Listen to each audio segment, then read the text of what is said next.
Hi, எல்லோரும் நல்லா இருக்கீங்களா? இன்றைக்கி வந்து நம்ம ஒரு பெரிய மரத்தை வந்து வெட்டினா மாதிரி ஆயிடுச்சுங்க. எனக்கு அவ்வளோ காலி ஆகிடுச்சு அந்த இடமே. அது இந்த ரோஜா செடி வந்து எப்படி பார்த்தாலும் ஒரு 6 to 8 மந்த் ஆகிருக்கு இதை வச்சு. இது வந்து பூ ஒரே ஒரு மொட்டு கூட இது வரைக்கும் வைக்கிறதுக்கான அறிகுறி கூட கிடையாது இந்த செடியில். அந்த மாதிரி ஆயிடுச்சு. அது எதுக்கு வேஸ்ட்டாக வச்சிட்ருக்கிறது? அந்த இடமே ஃபுல்லாக அடைச்சிக்கிச்சிங்க. அது எனக்கு அது கூட வந்து ஒரு சாமந்தி நாற்று ஒரு 2 நாற்று நட்டிருந்தேன். அது அமுங்கி போச்சு. அது வந்து வளரவே விடலை. ஏன்னா ஃபுல் ஸ்ட்ரென்த்தும் வந்து அந்த மண்ணோட ஸ்ட்ரென்த்து மொத்தமே வந்து இந்த செடிக்கு தான் போகிற மாதிரி ஆயிடுச்சு. எவ்வளோ பெரிய மரமாக வளர்ந்துருக்கு பாருங்கள் இது. நல்லா கட் பண்ணி விடுறேன் நான். ஒரு 7 இலை இருந்தால் மண் பூ பூக்காதுன்னு சொன்னாங்க. அதை கட் பண்ணி விட்டேன். மறுபடியும் 5 இலை வருது. அதுலேயும் வந்து மரமாட்டம் போகுது. ஆனால் வந்து பூ இல்லை. எவ்வளோ இடத்த அடைச்சிருக்குது பாருங்கள் அது. அந்த சாமந்தி செடி வந்து வளரவே இல்லை. அந்த இடத்துல வந்து ஒரு 2 கிளை சாமந்தி செடியை வந்து இன்னொரு தொட்டியிலேருந்து உடஞ்சிடுச்சிங்க.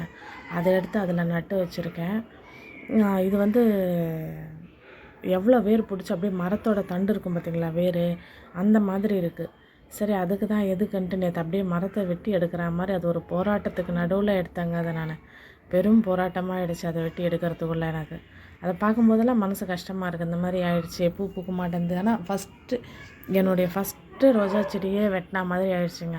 மாடி தோட்டம்னு வரும்போது வச்ச ரோஜா செடியே அது தான், பன்னீர் ரோஸ் ஆசைப்பட்டு வாங்கினேன். இது வந்து ஒரே ஒரு மருந்து தாங்க இதுக்கு நான் கொடுக்கறது. அந்த ஒரு மருந்துக்கு இவ்வளோ பவர் இருக்கான்றதை நான் இப்போ தான் யோசிக்கிறேன். நான் எவ்வளோ மொட்டுங்க வைக்கிறது பாருங்களேன் இதில். கொஞ்சமாக நஞ்சமாக இதில் அப்படியே பார்க்க கண்ணை பறிக்கிற மாதிரி இருக்குது. அவ்வளோ மொட்டாக இருக்குது இதில்.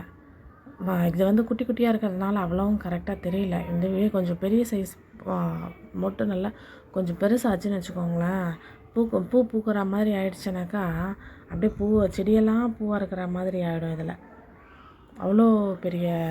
அவ்வளோ பவராக இருக்கு. ஆனால் அதுக்கு இது மருந்து வந்து பார்த்திங்கன்னா கெமிக்கல் மருந்துன்னா இது தான் NPK கொடுப்பேன்.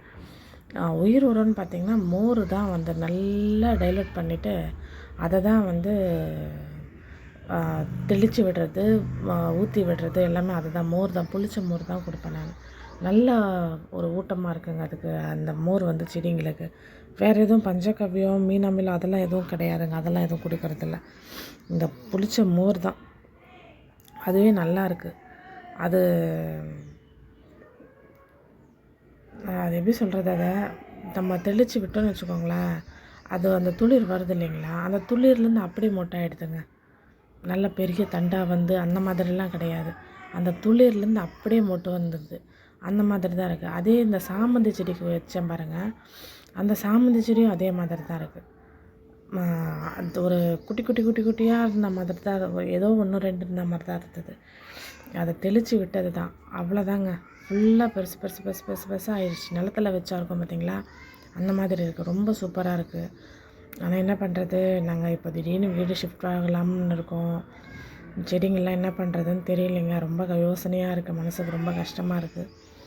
பார்ப்போம் என்ன ஆகுதுன்னு சொல்லிட்டு. ஓகே ஃப்ரெண்ட்ஸ், பாய்.